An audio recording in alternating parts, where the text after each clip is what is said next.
Everyone. It is time once again for the Forward Podcast.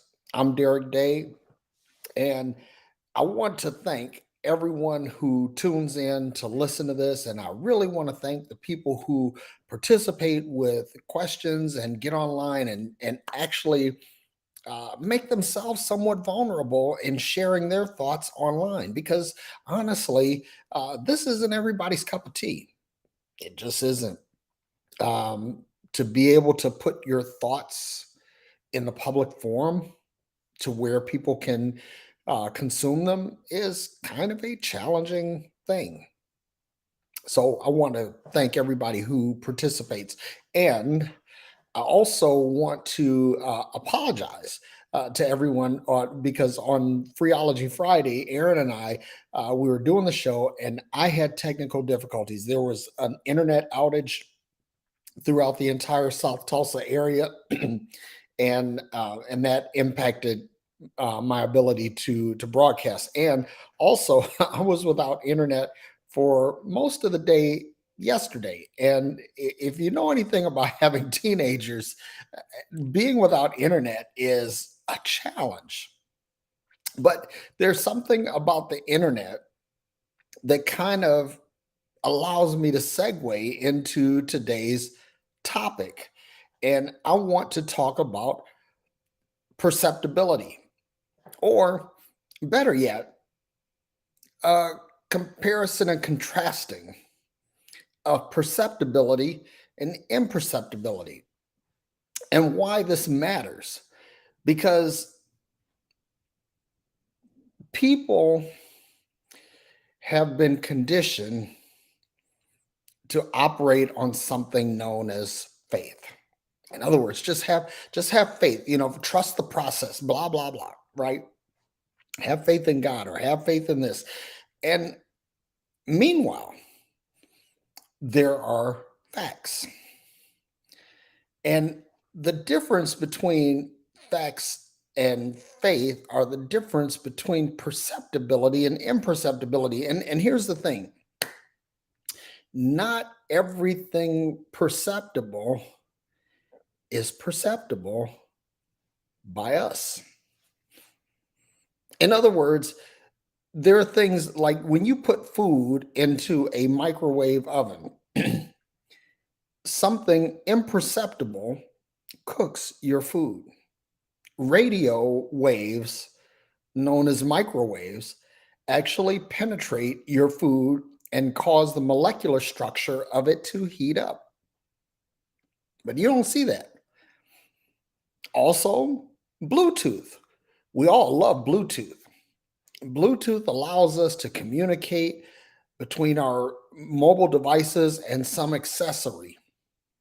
There's a lot of things like for example, my car uh, relies on Bluetooth in order to sync the driver or the owner with the car. So it's a lot of things. You can't see the energy involved in Bluetooth, but it can be measured.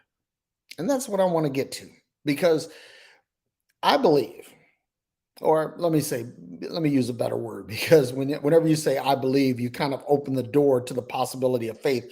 And honestly, I want to shut that door in my life completely forever. Amen. But I think, or I have confidence in, that which is tangible, measurable, and repeatable. This is basically, I have chosen to model my life on that which I can determine to be empirical. And that brings about another interesting point, because people need to understand the difference between what is empirical and what is anecdotal. When you have something that is empirical, basically, again, it's tangible, it's specific, it's measurable, it's repeatable, and it's something that can be proven. But when you have something that's anecdotal, the only evidence is word of mouth, or some other less than reliable source. And so you have to be careful of the difference between what is empirical and what is anecdotal. Because, for example, you could say, um, I know that my son can dunk a basketball. I know that he can do that. But if someone said, well, I saw Zach do a 360 windmill dunk, it's not I'm doubting Zach's ability to do that. I'm just simply saying that that's something that's probably not repeatable. And if there's no evidence of it, there's no recording of it, there's no documentation of it, that it's uh, anecdotal. So you need to know the difference between those two things. But again, what is perceptible and what is imperceptible? Um, for example, people will say, I know Jesus is real because I feel him in my heart. Now, that's a personal experience, and that's also anecdotal. And feel him in my heart could be a combination of things. It could be chemistry, it could be biology, it could be hormonal, it could be energy. But the thing is that that feeling that you have is not something that is repeatable. That you're not going to feel that way all the time. Simply, you're not. Because of physiology, and that's another thing. But you're not going to feel that way all the time, and you cannot pass that feeling on to someone else, and you can't give that feeling to someone in a specific, tangible, measurable, repeatable way. And whatever is not specific, measurable, tangible, and repeatable, it is suspect. See, I've said this before, because me personally, and again, your mileage may vary, I do not believe in the power of prayer. I think prayer is bullshit. I think that prayer is intellectual masturbation. That's where I think prayer is. And the reason why I say that is, and actually, to be honest, y'all, masturbation is better because you're going to get some kind of result most of the time from that. Whereas prayer, you know, 1,000 prayers, how many do you get answered? I mean, ask yourself that realistically. And then, if you say, okay, out of 1,000 prayers, I get 1,000 prayers answered. Okay, then great. Then why are there still starving children? Why are there still children in cancer wards in children's hospital? I mean, if your prayer is that good, if it's that effective, then you should be putting that to work for the greater good of humanity. But instead, we put it for our own selfish uses, and we say, okay, I found my keys, or my team won the Super Bowl, or I hit the lottery. That's great. It's great. All of that happened. But it's not repeatable. Meanwhile, if I were to go out to my car and turn the key 1,000 times, turn it on, turn it off, turn it on, turn it off, that's repeat that cycle 1,000 times, it's going to happen 1,000 times. It just is. Why? Because there is a process to starting the car that has been proven to be reliable. Now, why is all of that? Why do I go into all of that? Because that's something that's perceptible. Now, even though you can't see all of the processes that happen, matter of fact, this morning we are communicating. I'm communicating. I'm sharing with you, and I'm here in my office, in my home, and you are wherever you are. And somehow my image, my words are able to be communicated from here to there. And so you're able to perceive this, but the process is imperceptible to you. See, that's the thing. There are some things that have a perceptible result, but an imperceptible process. And then there are some things that have a perceptible uh, uh, initiation or instantation, but they don't have a perceptible result. Give you another example. You know, when you launch a rocket into space, once it gets past the human eye, you've witnessed the process that instantiated it, but you don't see the finished product. You don't actually see the ship docking with the space station or going to the moon or orbiting the Earth. You don't see that, but you're able to see the rocket launch. And all of this is, I say this to say that we need to really focus on that which is perceptible, that which is measurable, that which creates a result. Because what happens is that when you place your faith in something that is imperceptible, and you might have a result. Because again, a broken clock is right twice a day. So that means that something that I believe doesn't work, excuse me, may work that one time, but it's not repeatable. It's not something.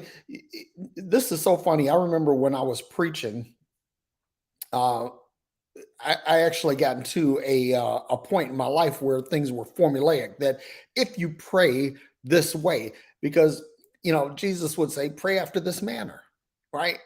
And I say, okay, if I pray like this, and or if I pray not for my own needs, but praying that the will of God be done, and blah blah blah, and I get to this formula, and there were a lot of us that were teaching that if you follow this formula, that you get results, you'd see things happen in your life, and this is the thing.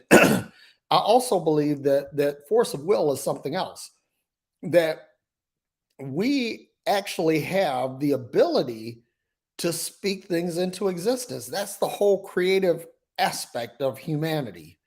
As a matter of fact, we think things, then we speak things, and then things become things. That's the way it works. It's like, I think about this. They said that the guy at the Skidmore architecture firm d- sketched out the Burj Khalifa, or the Burj Dubai, the tallest building in the world, on a napkin in a bar. This is where it first happened. The thought happened. And then he took this napkin and began to do a little bit of sketching. And by doing that, he translated his thought into something tangible. And then from that, he began to pitch this to his firm, and his firm pitched this to investors in Dubai. And eventually, this all culminated in the world's tallest building. And so we have something that was imperceptible, which is thought, right? That produced a tangible result, which is a building. You see how that works? But if someone had said, "God, I pray that I get this building in the desert," how many times do you think that would be successful? How many times do you think that would actually bear fruit? And that's the question here. So in order to get to what is perceptible, we have to say, okay, what can we calculate? See, that's the thing. Like, we know that there is a thing in the universe called dark matter. We haven't seen it yet. We haven't actually brought it into a quantifiable or an observable state, but we know it exists. And we know it exists because of the math that goes into calculating things in the universe. And so when we look at things that are uh, suspended in space, and we look at things, the behavior of light in the vacuum of space, in the void of space, and we look at all of these things and we say, okay, there's something here, because if all of these stars were to shine brightly, then the sky should be filled with light all the time. But the sky is mostly dark, and it's that way. And so there's some math that basically yields the whole thing about dark matter. Likewise, gravity is something is imperceptible. You can't see it, but you know it's there. For one thing, we feel it. If you get in your car and you accelerate, you're pushed back in your seat.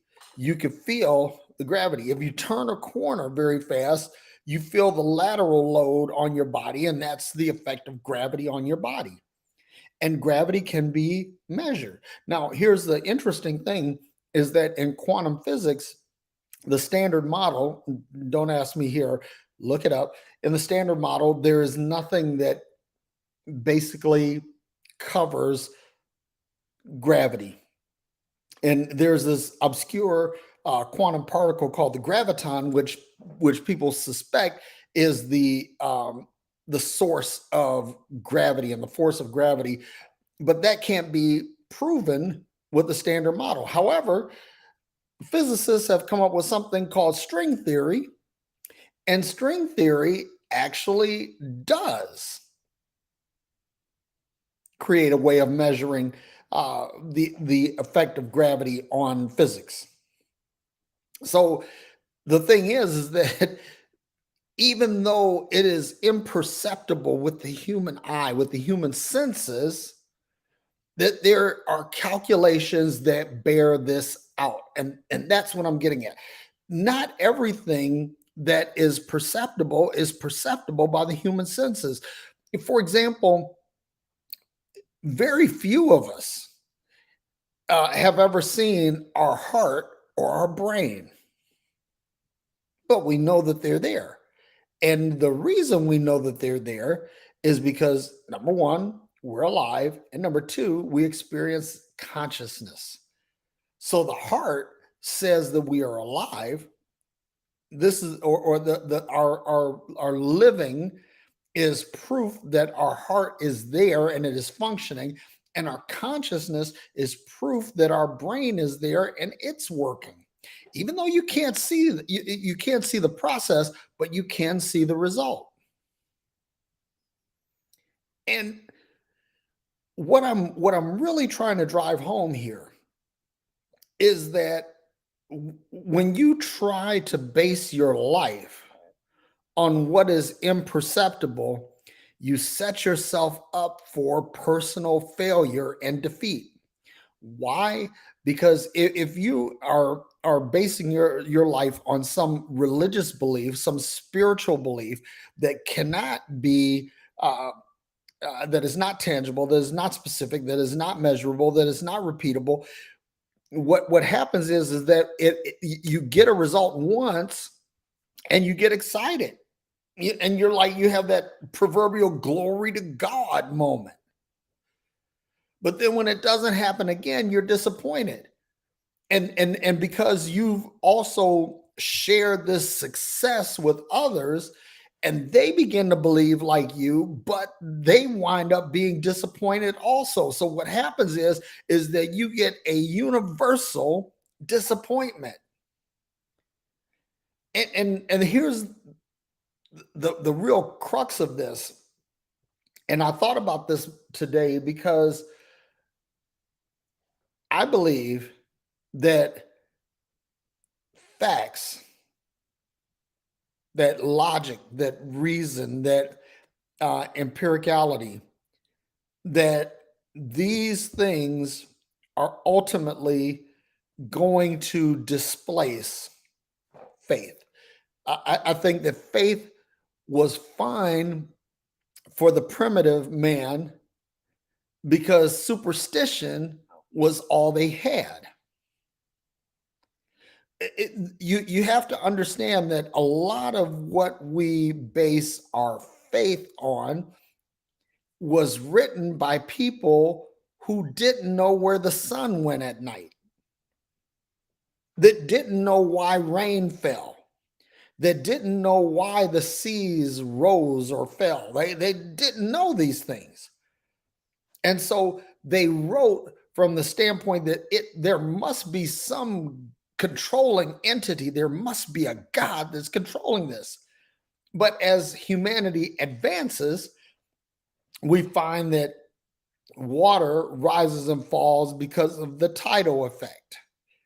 We learn that the sun doesn't go away, but the earth simply revolves on its axis and exposes some of its surface to the face of the sun, and the part of the earth that is not exposed to the face of the sun, it is dark. We experience darkness. We didn't know. We thought that thunder and lightning was God's way, way of getting our attention, and we understand now that that is just simply a meteorological phenomenon. Now we have science. We have things that prove what we know. And if you were to if you were a 21st century human in first century Jerusalem, that you might be viewed as God, or you might be viewed as a witch, and if that's the case, prepare to die, homie.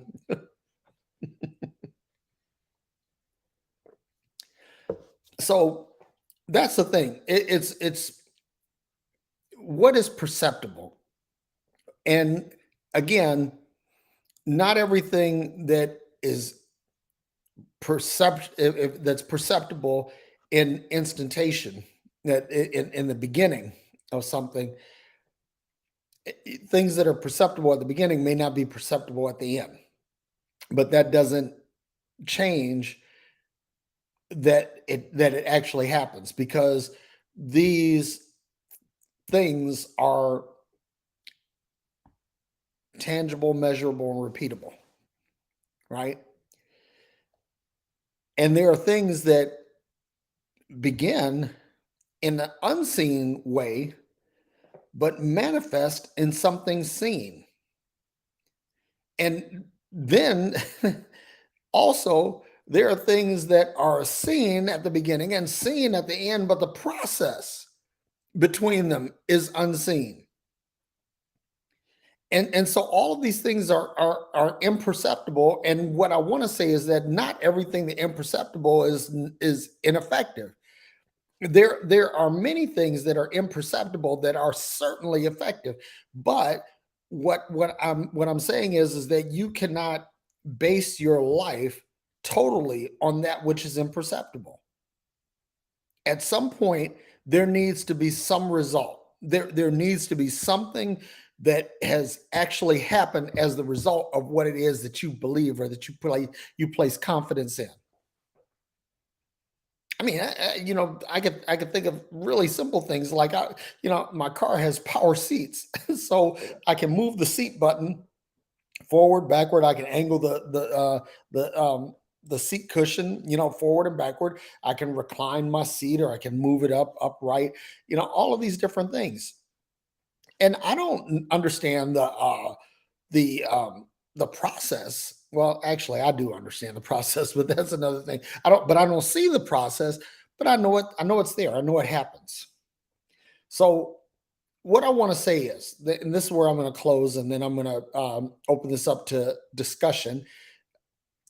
Basically, uh, place your confidence in that which is tangible, measurable, specific, and repeatable. Place your confidence there, because in those cases, you won't at least you won't be disappointed by the thing. You might be disappointed by the action of the thing, or maybe that it didn't achieve the desired result. But more often than not, you'll experience some level of satisfaction. But when you place your confidence, trust, faith, whatever you want to call it, in that which is uh, intangible, immeasurable, unspecific, and non-repeatable, you basically set yourself up for individual failure, and you get enough individual failures, you'll get group failure. And that's why I believe that ultimately religion as a construct is going to be totally displaced by logic and reason. Science will ultimately destroy religion because there is nothing. Let me put it this way: religion cannot stand in the face of science, and that's really it. So let me go through my chat here. And C. Rodriguez, thank you for always being here. See, you are always the first to class, and I so very appreciate you. Taryn Jerome Harris, always good to see you, my brother. You are one of my favorite people in the world.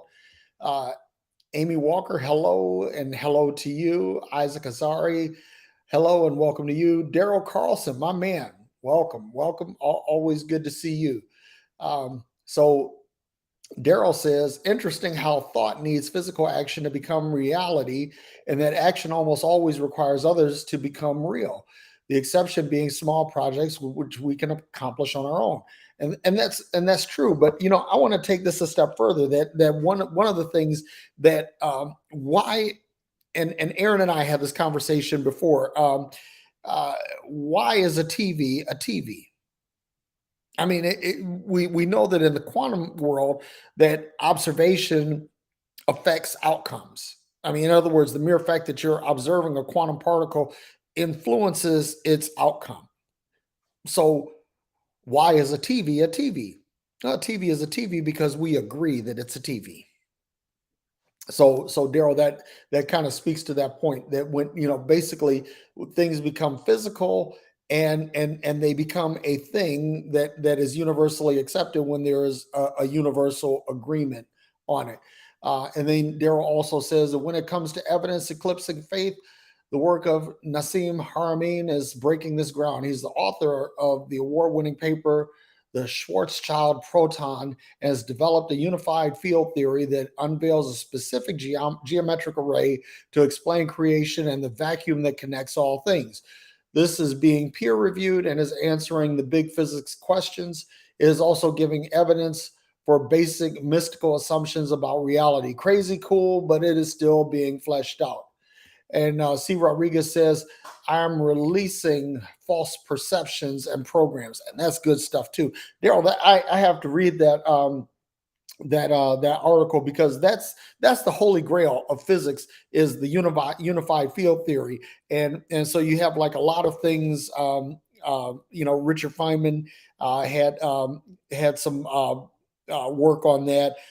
John Bell had some work on that, and there are a lot of people that the holy grail is the unified field theory, because that would unify quantum physics, Einsteinian physics, Newtonian physics, and also string theory, and bring it all together into one confluence. And that would absolutely be cool. But I'm going to look this up, and look up the Schwarzschild proton, and and do a little bit of homework, because that sounds interesting. So let me do this real quick. I'm going to put the link um, uh, to the show in the chat, and if you want to join, I will bring you into the green room, and we can join in. Hang on for a second. Let's do something here. Go to Facebook and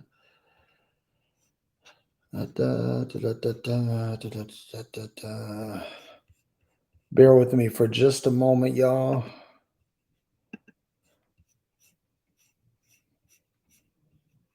I'm going to put this into the chat.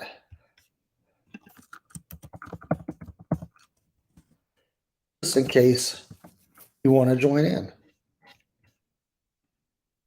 So if you want to share your thoughts on today's conversation, I will, you can click on that link and it'll put you into the green room and then I can bring you on.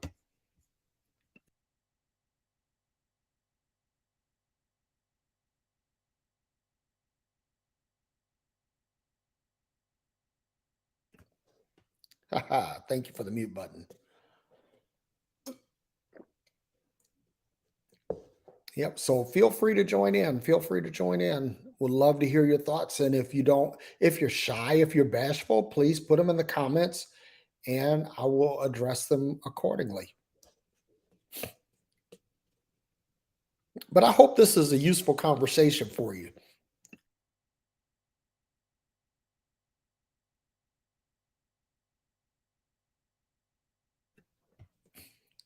Thought I was going to sneeze again. Oh, Daryl Carlson is here. Let's bring Daryl in. Welcome, Daryl. What's happening? Hey, how you doing? I'm doing great. How about yourself? Doing really good. I wanted to join in. It was really interesting what you were talking about. But of course, as I about to hit the button, I'm like, damn, what am I going to say? But I figured just jump in and I don't know. Man, this is a forum you're welcome in anytime. So yeah, I just think, especially it's funny because this morning I was up early and saw a bunch of stuff you were posting and that, I was already chatting you up a lot on some of your comments and things like that. But really just fascinated by how evidence can eclipse faith. And maybe not ultimately, because as soon as you learn something, then there's going to be a whole lot more questions you're going to have and you're not going to have answers for. And it's going to take some kind of belief or faith in order to at least personally bridge that gap or figure out how am I going to navigate this. Let me chime in there because I see where you're going, but I chalk that up to what I say confidence because even though I may not know, I can at least come up with a theoretical model, right? And I have some explanation for it. And that's the point that I'm getting at. It's like faith is something where you're placing confidence in something totally unknown, that's totally unquantifiable, that's totally imperceptible. I'm going to do something real quick. Taryn Jerome Harris is hanging out in the green room. I'm going to bring him in, but you go ahead and finish your thought. That was just sort of it. It's interesting how we're actually getting at that place, which is why I threw the thing in about Nassim Harim, because it's just science starting to get to the place where it's answering so many questions, and quantum physics and how it's going to be like blow the lid off of what we used to consider that we had to take by faith. Yep. So it's just interesting. But I like your clarification on the difference between faith and confidence, because growing up in a Christian tradition, that was always the same thing. Yep. Well, the thing is that with confidence, and these are things that I can create a model, to understand them. Even like for example, I gave the example of dark matter. We've never seen dark matter, never observed dark matter, but mathematically we know it exists. We know that it's there because the model supports that, right? And that's the thing that I'm getting at is that if someone can come up with a model that quantifies the whole faith paradigm, irrespective of religion, then maybe I could buy into it. But I don't see it, and therefore I don't. But let me kick it over to Taryn real quick. Welcome, Taryn. Glad you could join in, man. Thank you, Derrick, and good morning to you, and good morning to you, sir. That's Daryl. Yeah, I just friended you on Facebook recently, so it's nice to talk to you. Well, nice to talk to you too. So come on, man. You joined in for a reason. You got something to say, I know. Well, first of all, I'm just glad that I was able to get it to do right. So I'm glad of that. But yeah, I just wanted to say a little something. First of all, I enjoyed the show this morning, and I always enjoy your shows. And I thought about something you said about religion and science, and how science is about to kick religion out the back door or whatever. Yeah, that's gonna sweep it into the dustbin of history. Yep, and I'm kind of seeing that happening right now. You know, and I think since this pandemic took place, we've already seen a lot of it happen. You know, I mean, because what I look at is, you know, and the pandemic has really been bad, you know, last two years or so, you know, with people getting sick with COVID and passing away and stuff. But now I look back over all the year, you know, we went to church and they preached and taught us in the Bible about how all we got to do is pray and have faith, and God will heal us, and you know, of all kinds of diseases and stuff. But then when COVID set in, and we start seeing these numbers going up, and all these people getting sick and dying from it, where were these preachers? You know, where you know, all the televangelists and stuff we grew up on TV. There were 12 Kojic bishops in the Detroit area that died of COVID in a 1 week span. 12. Man. Now, it's like, so we walk by faith, but not by sight. That's right. That's right. Yeah. Like, you know, hey, if God is real and these men are men of God, then certainly God will honor the effectual, fervent prayer of the righteous that are praying for them. Exactly. That didn't happen. That's right. Yeah. And so, I mean, you know, people have been looking at that kind of stuff. You know, so it's not hard to, you know, on one hand, you want to have faith to believe, but then when you see stuff going awry, it makes you wonder about things. Yep. Yeah, and we certainly have been given the last 2 years more time than ever for those who wanted it to sit down and reflect and have access to the internet where you can start learning a whole bunch of shit you never knew before, and causes you have to rethink everything. I think a lot of people have been rethinking. Certainly some people have just been digging their heels in more. You see that every time major change happens. You know, some are going to just dig in and refuse to change. Yeah, but I just keep hoping that more and more people start to think for themselves and think. Just think. That's right. Exactly. That's right. And that's Listen, that's what I say. I say, I'm not trying to get anybody to think like me. I'm not trying to change anybody's mind. No. I'm just trying to get you to think. Because if you really engage your brain on some things, you'll be like, whoa, wait a minute. Yeah. Wait a minute. And that's I mean, go ahead, Daryl. No, I was just going to say, it's just amazing how you can get doctrinal degrees in like the Bible and theology and become so educated on something, but you haven't gone through at least just a normal Bachelor of Arts in Bible. So much of it is just regurgitating, or you're allowed to think, but you can only stay within inside of a certain box. And so it's easy to be lazy and not think, but think you're thinking. Because you're not really thinking for yourself. You're thinking someone else's thoughts within the box that they gave you. Well, if you think within the box they gave you, you're going to come to the same results. But you're like, oh, holy cow, look, I got my PhD and we're all right. But that's only because you stayed within the box you were given. Exactly. So yeah, I just think a lot of box breaking has been happening, and I just love to see more of it. It sure is, and I posted something in a group yesterday, and you know, I like to hear different perspectives from different people, you know, and a lot of times when it comes to Christianity, you know, and they want to keep you like right there in this little circle with them, you know, they don't want you to deal with anybody else. Just like a lot of times pastors will tell their members, you know, when they're preaching, that it's not good to eat at everybody's table. Meaning that it's not good for you to go and visit different churches and hear different pastors and stuff, because they may lead you astray. But you can be led astray right there with them. And then they don't want you dealing with folks that's, you know, may come across as an unbeliever, you know, atheist or agnostic. But you know what, Derrick, I'm gonna tell you this. And I was thinking about this when I was at work one day recently. You know, I I've had encounters with a number of atheists and agnostics, and I didn't know it, I didn't know what they were until they told me, and so anyway, once they told me that they were atheists or agnostic, I started paying close attention to them. And what I discovered was they were some of the nicest people I'd ever met. I mean, they treat people right, and they're always willing to help folk and give and share. But on the other hand, you got folks who claim to live loud and all that kind of stuff. Mm-hmm. And you ask them for help. Well, nah, I ain't got it. I can't help you. I'm sorry.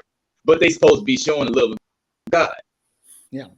So to me, it's like atheists and agnostics seem to exemplify more of a Christ-like love and sincerity than the folks that's running church every Sunday. Yeah. That's what I go. You shall know them by their fruit. I read that somewhere. It seems to make sense here. Actions speak louder than words. You know what I mean? It's just. Yep.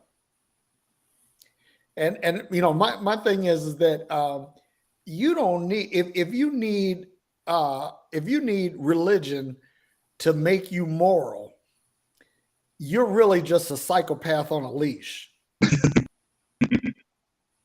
That's the way I look at it. You're a train wreck waiting to happen. You don't need. Here's the thing, right? How do we know something is right or wrong?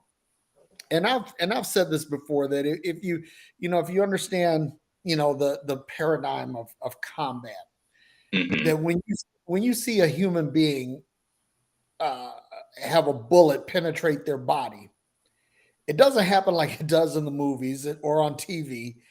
Mm-hmm. It's a very traumatic thing to see. And yeah. If you,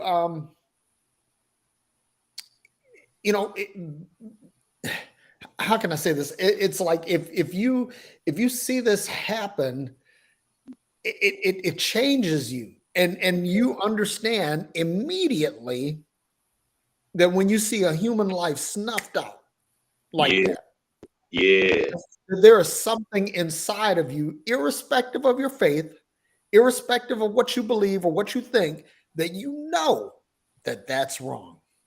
It's right. It's like when you hear about a child being abused sexually by an adult, you don't need religion to tell you that that's wrong. When you hear about that, there should be something innate in your conscience that just simply says, "Oh my God, that's fucked up." Yeah. Right. That's right. And so people say, well, you need religion to be moral. Well, I could prove that that's wrong with just the 4 years of Donald Trump. People that are ostensibly Christians that basically undermine everything that Christ taught. That's right. For 4 years.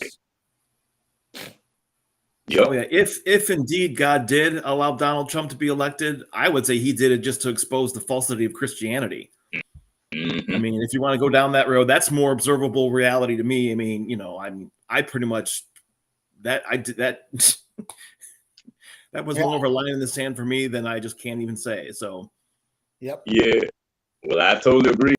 I mean, because oh my goodness, that was a rough 4 years, and I just it really was a shock to everybody, because even he didn't think he would win. It was just more of a publicity stunt than anything.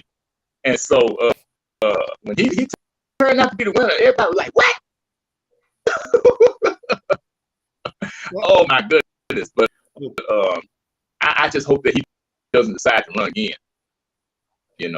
Yeah, he probably will. And this is the thing I say about this, is that look at the fruit of all of this, because I used to be one of these guys that was very pro-life. I mean, I used to picket abortion clinics and the whole thing. I mean, I was like all in.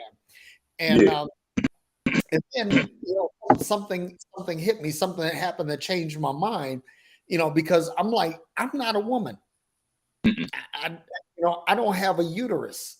No. And so I can't make decisions about what a woman does with her body, right? Yes. And so people say, well, God is pro-life, and God loves babies, but if you go back and look in scripture, you'll find that really God hates babies. No. And he really actively wants to destroy a whole bunch of them.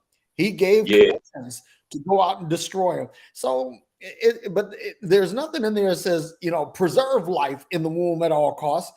But God said, yeah, go rip the babies from the womb, rip the women open. Or even, what just dawned on me? What's that? You look at King David and the man after God's own heart, and when he sinned, it was, and God himself punished the baby, and the baby died. And David didn't want that. David tried hard to change God's mind.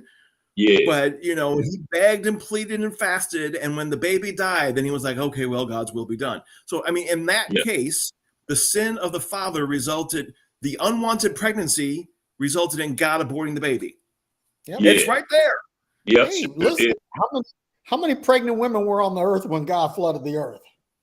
Yep. Ooh, I'm sure there were several. There were a lot of them. Yeah. A lot of them.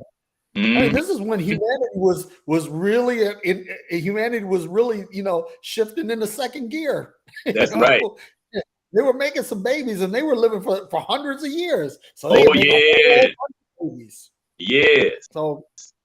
So anyway, but I want to give you guys a chance for some closing thoughts. Taryn, you go ahead first, and then Daryl, I'm going to give you the last word, and then I'm going to get ready to close up the shop. All right. Well, thank you, Derrick. And again, I just want to say that I really enjoyed myself this morning, and I hope that whoever is watching out there, if you haven't already, just start doing some research on things, especially things that we've been taught our whole lives with regards to religion and stuff, and namely Christianity, because that's what our background is mostly, especially here in America.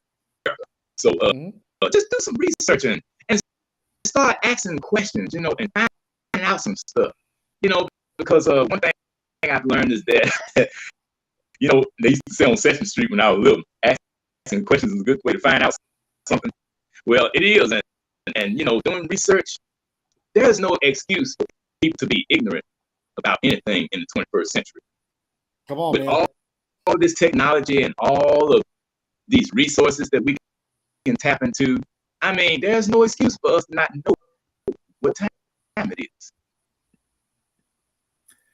That was what I was going to say, but then just to add a little exclamation point on that, you shall know the truth, and the truth shall set you free. And I've always believed that, God is truth, so God would never be afraid of truth. So just go out and really pursue what's true. And when you do that, you're going to have to use your own brain, and you're going to have to and it's all about what's reality. And the only way you know what reality is by what you can measure and observe. So go after the experts who are truly experts, who have measured and observed and have their hypothesis, and then it's been tested and wrestled out, and think for yourself and grow. And if God's not going to hate you for growing, and you can grow beyond whatever little box you were told you had to stay in, and guess what? There's no punishment on the other side of that. Nope. And it should, and it should make you a better person. And if you're a happier, better person as a result of the growing, then you're on the right track. You're all right. That's right. And you won't go to hell either. Wow. Taryn, you always have like the best jokes about hell. You say, oh, you mess with hellfire there, Derrick. Yes.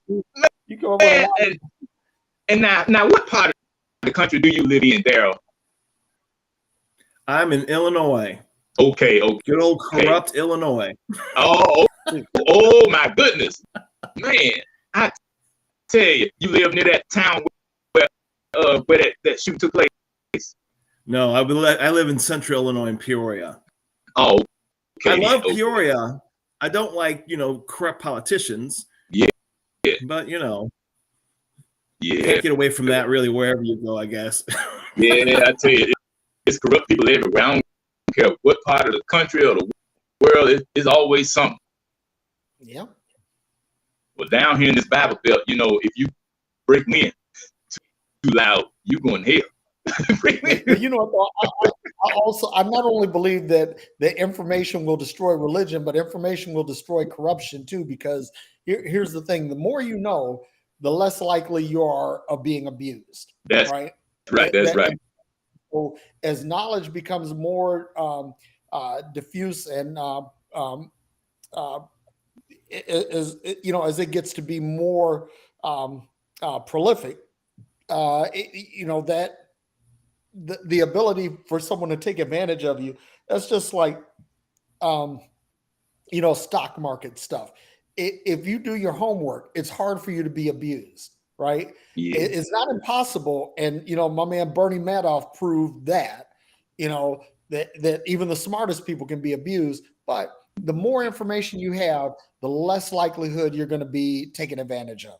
So I also believe that knowledge will displace ignorance, knowledge will displace corruption, knowledge will displace religion, and eventually we'll get to a society where logic and reason rule.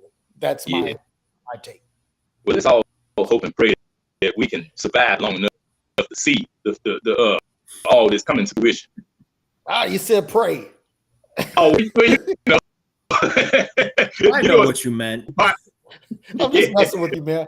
I'm just messing with you. There's a part out language. But hey, guys, I want to thank y'all both for joining in. It's always good talking to you both. Y'all are two of my favorite people on social media, and I'm just glad that you came in. So y'all enjoy the rest of your Sunday, and eat well, drink well, rest well. You too, Derrick. All right. You too, Derrick. Peace. All right. So yeah, that's it, guys. That pretty much wraps up our show for today. Be sure to check out my blog on Pathos, Love Minus Religion. I promise you that I'm gonna have a new blog post this week.